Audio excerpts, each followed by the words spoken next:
오늘 우리가 읽는 이 역대하 33장 말씀에서는 히스기야 왕위를 이어받아서 그의 아들 므낫세가 왕이 되어서 그가 어떠한 일들을 통치 가운데 남겼는가 하는 것에 대해서 기록해 줍니다. 므낫세, 그는 12살의 나이에 왕이 되었다. 이렇게 소개하죠. 유다 왕조 가운데서 가장 오랜 시간을 통치를 했습니다. 55년이라고 하는 긴 시간을 다스렸어요. 그리고 이 므낫세에 이어서 아몬이 유다의 왕을 이어받는 말씀은 21절부터 25절까지 소개가 됩니다. 그가 2년 동안 다스렸다는 것에 대한 기록이 소개가 됩니다. 우리가 잘 아는 것처럼 히스기야는 죽을 병에 걸리게 되면서 하나님께서 이제 내가 더 이상 살지 못한다 하는 말씀을 들려주셨을 때 히스기야는 여호와 하나님 앞에 간절하게 기도했습니다. 하나님께서 이 히스기야 왕의 기도를 들으시고서는 하나님이 그의 생명을 15년 동안 생명을 연장해 주시게 돼요. 그런 과정에서 이 아들 므낫세를 낳게 된 것입니다. 왜냐하면 그가 12살의 왕이 되었으니까 그가 연장받은 생명 가운데서 아들을 낳게 된 것이에요. 근데 안타깝게도 그가 이렇게 생명을 연장받아서 그의 아들을 낳았지만 이 아들은 아버지가 하나님을 섬겼던 그 길로부터 180도 완전히 다른 길을 따라서 유다를 다스리게 된 것입니다.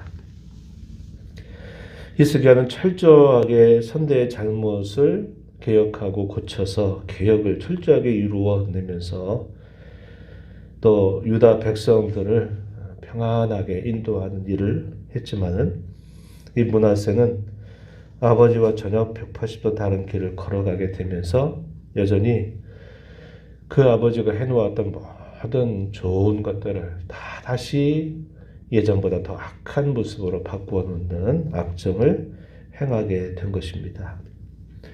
우리가 이걸 통해서 확인하는 하나의 교훈이 있죠. 그게 뭐냐면 하나님 앞에 내가 잘 섬겨 하나님의 말씀을 따르고 살아가는 이 신앙이 가장 좋은 것은 대대손손 잘 물려받아 이어지는 것이 참 중요한 일이지만 우선 중요한 것은 내가 살아있는 동안 하나님께서 내게 베푸신 이 구원의 은혜를 기억하고 감사하면서 내가 하나님 앞에 말씀 따라서 끊임없이 나 자신을 말씀으로 개혁하고 말씀으로 나를 고쳐서 새롭게 하는 삶을 살아가는 것이 참 중요한 일이구나 하는 것을 오늘 다시 한번 배우게 돼요.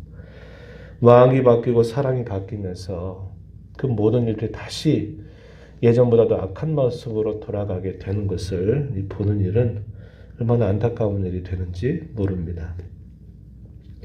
우리가 읽은 말씀 가운데 2절부터 9절의 내용은 이 므낫세가 어떻게 해서 이 유다 나라를 다스렸는가에 대한 아주 구체적인 소개를 해주는데 이 긴 여러 절들을 통해서 소개되는 내용은 그가 범한 모든 죄의 목록을 하나하나 나열하고 있는 부분이 되고 있어요.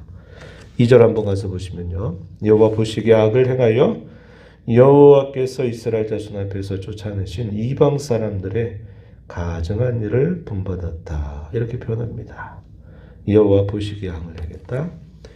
이방 사람들의 가증한 일을 그대로 본받았다. 이게 그의 악한 통치에 대한 아주 요약적인 표현이 됩니다. 그리고 그 일에 대한 구체적인 소개가 3절에서부터 9절까지 쭉 소개가 되고 있어요. 어떤 일들에 대하여 그가 이렇게 하나님 앞에 악을 행하고 이방 사람들의 가증한 일을 본받았는가. 3절에 보면요. 히스기야가 헐어버린 산당을 다시 세웠다. 바알들을 위하여 제단을 쌓고 아세라 목상을 만들었고 하늘의 모든 1월 성신을 경배하며 섬겼다. 하늘에 있는 해와 달과 별들을 신처럼 섬겼다. 이렇게 말합니다.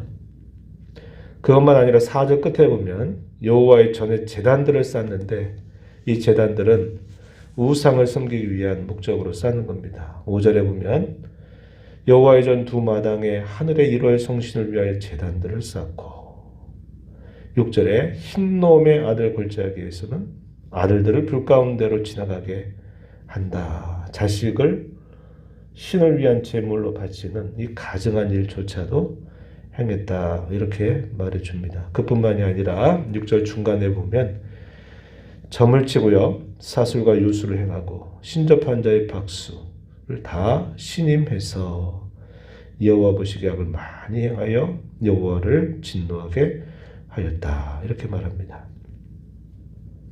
7절에서는 자기가 스스로 아로새긴 목상을 하나님의 전 성전에 그걸 세웠다고 이렇게 말하기도 하는 것입니다. 얼마나 그가 행했던 이 일들이 얼마나 하나님을 진노하게 하는 일인가 하는 것을 보게 되죠. 최소한 자기 선대들이 했던 일들을 잘 그가 생각했더라면 적어도 어떻게 여호와의 성전, 그의 이름을 영원히 두리라고 했던 그 성전에다가 하나님을 완전히 등지고 거기다가 온갖 가증스러운 것들을 섬기기 위해 제단을 쌓고 거기에다가 세워놓고 하겠냐 이 말이죠.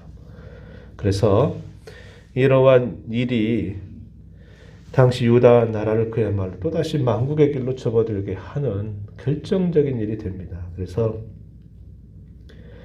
유다의 왕조 가운데 이 므낫세는 가장 악한 왕처럼 기억되는 인물이기도 하다는 거예요. 그가 이렇게 하니까 유다와 예루살렘 주민들도 이 므낫세의 꾀임을 받아서 악을 행하는 것, 이것이 이스라엘 자손 앞에서 멸하신 모든 이방 나라들보다도 더 심하였다 이렇게 말합니다. 9절에 그렇게 소개하죠. 우리가 이 말씀과 더불어서 함께 병행으로 살필 수 있는 말씀은 열왕기하 21장의 므낫세에 대한 소개를 보게 되는데요. 거기에 보게 되면 그뿐만이 아니라 무죄한 자, 의로운 자의 피를 많이 흘리게 하여서 불의를 일삼았다 하는 내용까지 소개가 됩니다. 이러한 일을 지켜보신 하나님이 여러 선지자를 통해서 뭐라고 말씀하시냐면 내가 옛적에 말한 것처럼 내가 이 유다 백성들 이들을 다 뇌세 노략거리, 겁탈거리가 되게 하겠다. 이렇게 하나님이 선언을 하시게 됩니다. 그래서 유다 나라도 앞서 패망했던 북이스라엘의 길을 결국은 걸어갈 수밖에 없는 그런 상태에 이르게 했다. 이렇게 말해줘요. 문제는 뭐냐? 시간 문제가 됐다는 겁니다. 이게 어느 정도나 더 지속이 될 수 있는지 시간 문제에 달리게 됐다는 것을 보게 돼요. 열왕기하 21장에는 이런 정도 소개하고 므낫세에 대한 것들을 싹 생략하고 요약을 해버리는데 우리가 있는 이 역대하 33장 내용 이어지는 말씀 10절부터요. 여기 17절까지의 내용, 이 내용은 열왕기 하에는 소개되지 않는 여기에서만 소개되고 있는 특별한 기록입니다. 어떤 내용이 여기에 소개가 되고 있냐면 하나님께서 진노하셔서 아수르 왕의 군대 지휘관들을 보내서 이 예루살렘을 치게 하셨어요. 그리고서는 당시 왕이었던 므낫세를 사로잡아서 사슬로 결박해서 바벨론으로 끌고 갔다는 겁니다. 이런 일은 여기에만 기록되고 있는 말씀이에요. 얼마나 치욕스러운 일이 되겠어요. 그가 그런 환난을 당하게 될 때 비로소 그의 마음이 겸손해졌어요. 그리고 하나님께 간구하고 자기 모든 죄를 하나님 앞에 고백하게 되는 일이 있었음을 이야기해 줍니다. 12절 말씀 한번 볼까요? 12절 그가 환난을 당하여 그의 하나님 여호와께 간구하고 그의 조상들의 하나님 앞에 크게 겸손하여 기도하였으므로 하나님이 그의 기도를 받으시고 그의 간구를 들어주셨다. 자신이 그토록 하나님을 배척하고 많은 신들을 온갖 신들을 다 가져다가 그 신들을 섬기고 그 신들에게 공을 들이고 그렇게 했는데 외세가 침략해서 그 침략 앞에 무기력하게 무너지고 유다의 왕임에도 불구하고 쇠사슬로 묶여서 포로로 먼 이국 땅으로 끌려가게 되는 것을 경험했더니 므낫세는 이게 아무 소용이 없구나. 하나님을 등지고 내가 다른 신들을 섬겨서 그 신들의 도움을 받고자 했지만 결국 이렇게 이런 어려움들을 만나게 된 걸 보니 다 이게 험악한 일이구나 하는 것을 그가 깨닫게 된 것이에요. 그래서 하나님을 찾기 시작했다라는 것입니다. 하나님께서 그를 불쌍히 여기셨어요. 그를 기도를 들으셔서 다시 그를 예루살렘으로 돌아오게 하셔서 유다의 왕위에 다시 앉게 하시는 일을 베풀어 주신 겁니다. 여기에만 있는 특별한 기록이에요. 아무리 약한 왕이라도 그가 하나님 앞에 자세를 낮추고 겸손해지게 된다면 하나님은 긍휼을 베푸시는 그런 인자와 긍휼이 풍성하신 하나님이시다라는 사실을 우리가 이걸 통해서 확인하게 되는 겁니다. 만약에 이 므낫세가 바벨론에 끌려가 가지고 거기서 영영 살아 돌아오지 못했다 그러면 또 유다 왕조는 끊어지게 되는 또 그런 큰 위기를 맞게 되는 겁니다. 하나님께서 그의 기도를 들으시고서는 다시 예루살렘에 돌아와 왕위에 앉게 하셨다는 거죠. 그랬더니 이 므낫세가 어떻게 하냐면 정신을 차리고서는 이렇게 했어요. 14절 이하에 보게 되면 외성을 쌓고 또 견고한 성을 정비하고 지휘관들을 세우고 그리고 15절 이하에 보면 이방 신들과 여호와의 전에 우상을 제거하고 여호와의 전을 건축한 산 예루살렘에 쌓은 모든 제단들을 다 성 밖에 던져버렸어요. 16절에 보면 제단을 보수했고 화목제와 감사제를 그 제단 위에 드리고 유다에게 명령을 내려서 이스라엘 하나님 여호와를 섬기라 이렇게 왕의 칙령을 반포합니다. 그리고서는 그가 하나님을 섬겼다라는 것을 이야기해줘요.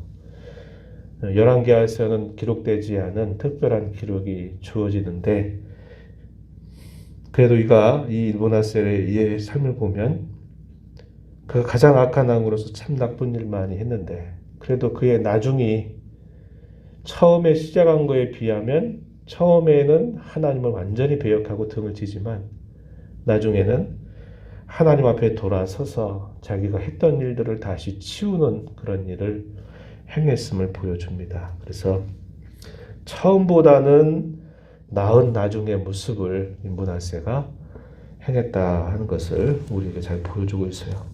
근데 안타까운 것은 뭐냐면 너무나 이 유다 백성들을 많은 죄를 범하게 하게 된 것 때문에 전반적으로 기울어져가는 이 유다를 다시 이렇게 세우기에는 너무 부족한 그런 상태의 모습을 보여주게 됩니다.